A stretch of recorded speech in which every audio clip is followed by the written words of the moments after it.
Nama saya Inengah Sudibyo sebagai warga Desa Adat Penglipuran.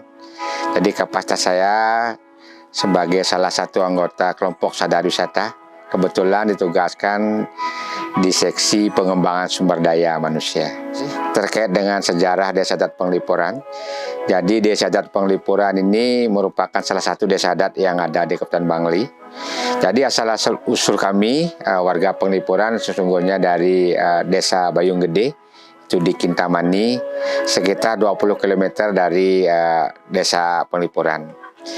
Jadi pada awalnya pada tahun abad ke-12 itu di Kerajaan Bangli yang saat itu pemerintahannya diperintah oleh Ide Batara Guru Sri Kuti Ketana, ada wabah penyakit sehingga banyak warga Bangli yang tidak mau tinggal di Desa Bangli lagi. Demikian juga warga kerajaan, jadi keluarga raja tidak mau tinggal di Bangli, sehingga Raja Bangli memohon kepada pemerintah, dalam hal ini penguasa Batur, itu agar sebagian dari warga Desa Bayung Gede itu mau tinggal di wilayah Kehen atau wilayah Kerajaan Bangli.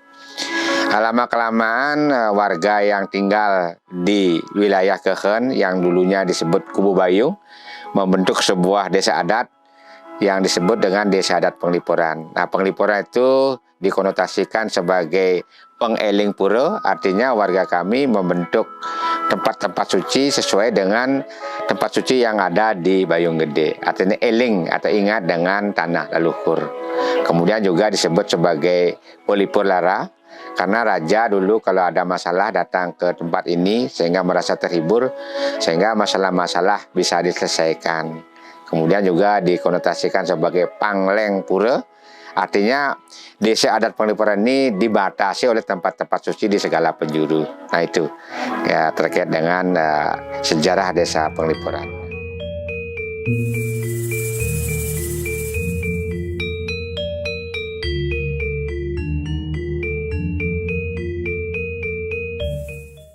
Jadi daya tarik Desa Adat Penglipuran itu ada yang fisik, kemudian ada yang non fisik. Kalau fisiknya itu tata ruang.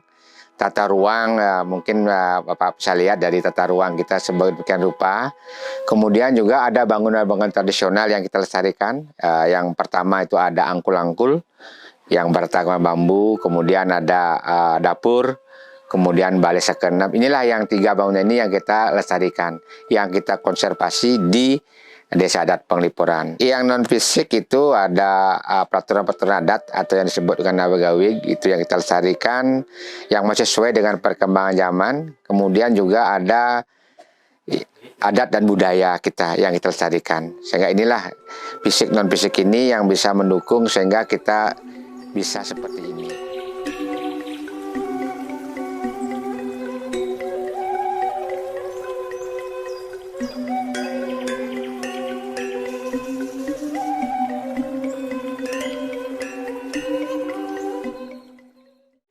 Kalau sistem pemerintah desa adat kita dengan sistem pemerintah ulu apat, yaitu dengan dengan kancarorasnya, itu yang pertama ada jero kobayan 1 pasang, kemudian ada jero kobau, kemudian ada jero singgukan, jero pati, jero cacat, dan lainnya. Ini sebanyak 12 orang. Dan ini yang tidak boleh cacat fisik. Dan persis seperti di birokrasi kita menganut tepatnya urutan kepangkatan, kesenioran dalam perkawinan.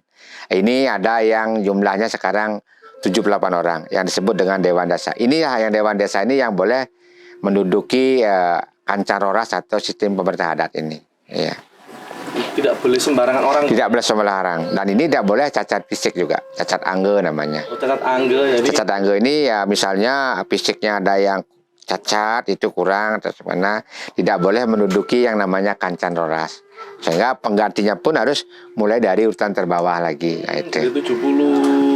78 orang. 78 berarti kalau ada satu yang meninggal atau berarti nanti ya penggantinya nanti mulai dari urutan terbawah lagi. 78 tadi. Iya, nomor 78 lagi. Itu menurut kesenioran dari perkawinan.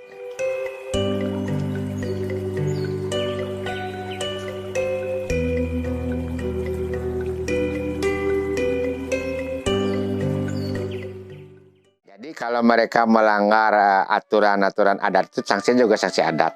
Contoh misalnya ada pencurian, mereka sanksinya melakukan pembersihan atau upacara pecaruan di pura-pura tertentu. Sehingga sanksinya sanksi adat juga itu. Itu diatur dalam awig-awig juga ya. Kemudian kalau yang tidak diatur dalam awig-awig nanti diatur dalam prarem. Ya, yang sifatnya universal itu diatur dalam awig, nanti yang sifatnya spontan dan lain sebagainya itu diatur dalam prarem atau rapat-rapat penjuru adat ya. Prarem itu berarti Rapat-rapat ya. penjuru adatnya. Iya, penjuru adat dan tergantung ini permasalahan yang dibahas. Sekarang kan ada kata desanya, sabo desanya, kemudian ada warga pengarepnya itu. Tergantung permasalahan yang dihadapi itu. Contoh kasus yang pernah terjadi di sini, Pak? Kasus yang pernah terjadi itu kan pencurian misalnya. Misalnya ada anak-anak yang mencuri pas bunga dan lain sebagainya. Itu diatur juga, ada sanksinya juga. Dalam awik-awik apa prarem gitu, Pak? Itu diatur dalam prarem. Prarem, ya? Prarem. Spontan ya? Ya, ya. Kalau yang melanggar dari segi itu, yang awik-awik, pernah ada nggak? Ada. Contoh misalnya kalau di sini kan ada salah satu aturan adat itu tidak boleh poligami. Poligami.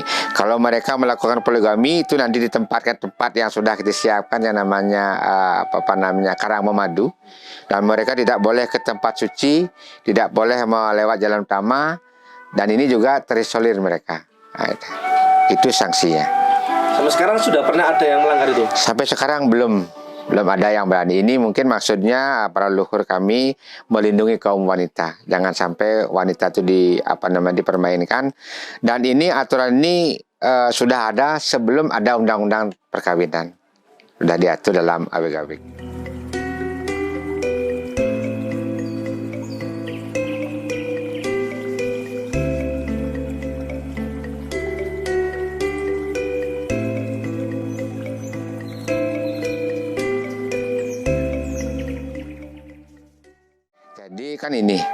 Jadi dengan pembinaan-pembinaan arah-arah yang disampaikan oleh para prajuru, artinya tetua adat kita, memberikan pemahaman baik kita kepada generasi dan sebagainya, itu kan mereka paham dengan awig-awig itu.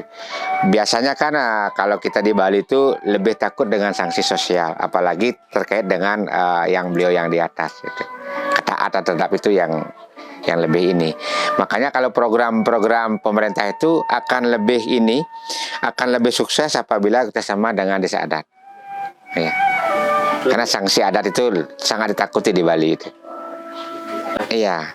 Yang jelas aturan-aturan adat itu tidak boleh bertentangan dengan aturan-aturan pemerintah. Itu tetap bagaimanapun juga kita kan di NKRI ini tidak boleh kita, walaupun kita desa adat itu punya otonom mengatur adat kita, tapi kita tidak boleh melanggar atau bertentangan dengan aturan-aturan yang lebih tinggi.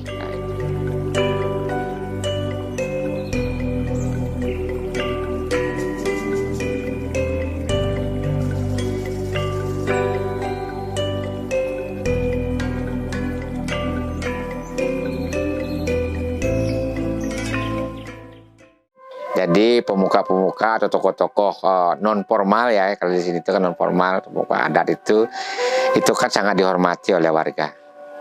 Jadi kalau misalnya Jero Kobayan itu kan tidak boleh ke tempat-tempat orang meninggal juga, itu disucikan juga. Jero Kobayan itu ketua adat, Pak? Ketua adat. Paling tinggi kedudukan di Kancaroras. Tapi sekarang kan ada juga yang namanya Klian Desa Adat. Terkait dengan pemerintah adat diketuai oleh Klian adat, sedangkan terkait dengan hubungan kepada beliau yang di atas, ini yang tertua adalah Jero Kobayan.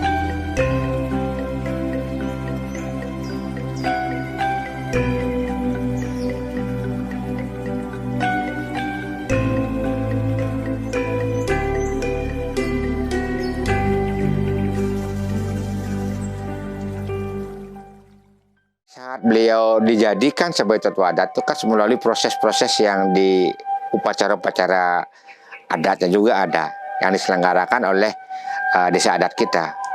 Mereka disucikan oleh desa adat kita. Nah, itu. Ya. Itu dianggap sebagai orang suci. Yang suci ya, sehingga dihormati lah.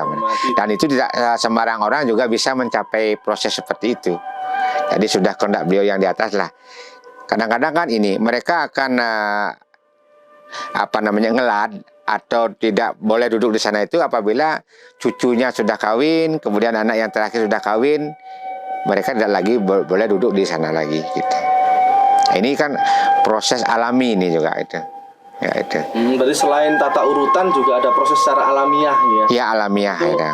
Kehendak yang maha kuasa. Kehendak yang maha kuasa itulah ya. Yang maha kuasa. Uh-uh. Oh, ya unik sekali. Jadi, kalau beliau yang maha kuasa sudah mengendaki, mungkin anaknya yang terkecil kawin atau sakit dan lain sebagainya ini.